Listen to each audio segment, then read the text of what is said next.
Welcome back to the Dinner's Done Cooking channel. Today's recipe is going to come with a geography lesson. So the pictures you see are the Brissago Islands, and they're actually in Switzerland, but culturally they're Italian.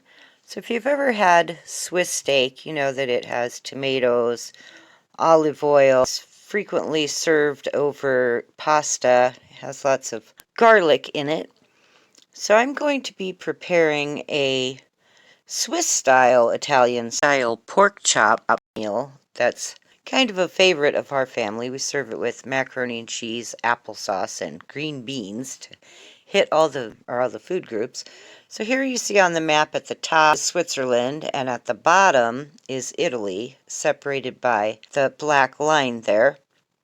And now here's another map, and you have Italy kind of at the bottom and Switzerland at the top, and you can see the Brissago Islands are actually on the Switzerland side, in the middle of Lake Maggiore, I believe it's pronounced. It's just a beautiful place, so I thought I'd throw that little bit of educational background in there to kind of explain, how I came up with the recipe and also the name, Pork Chops di Brissago.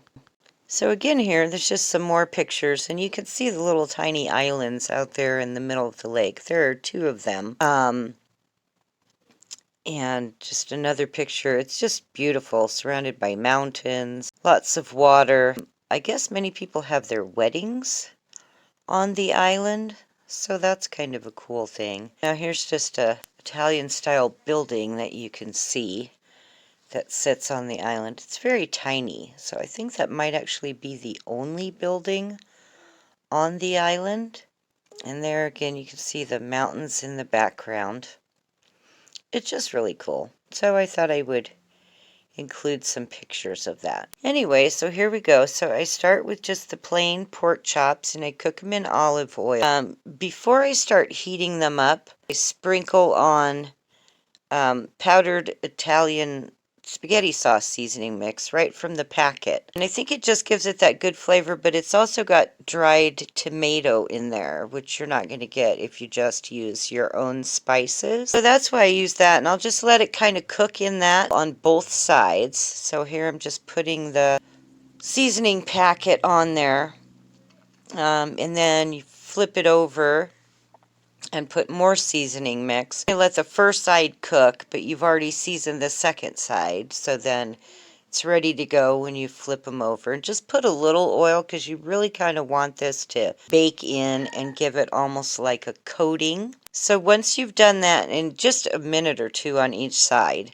because you're going to cook it longer, you're going to add tomatoes. Now here I have fire roasted diced tomatoes with garlic, but you can use any kind, even just plain tomatoes or stewed tomatoes, whatever you have on hand. I always drain the tomatoes first because you want it to be a thick sauce. So you're really going to push down on that lid as much of the tomato juice out as you can. And then I add, well, here I have pasta sauce, but you can use this. You can use regular tomato sauce because it does have the spaghetti sauce seasoning mix in there. So again, it's just whatever you prefer, whatever you have on hand. And so you can see here that they've browned a little on both sides, and I've added the topping. Then you're going to want to cook them a little bit longer on each side. It usually probably takes about 5 minutes per side, so if you did 2 minutes before you added the tomatoes and sauce, you'll want to do like 3 more minutes on each side. Now, I used a real thin cut pork chop for this one, but you can use the traditional bone-in pork chop. You'll just want to cook it a little longer each side. Anyway, so there you have it. Pork chops di Brissago. 10 minutes and dinner's done. Thanks for watching. Bye.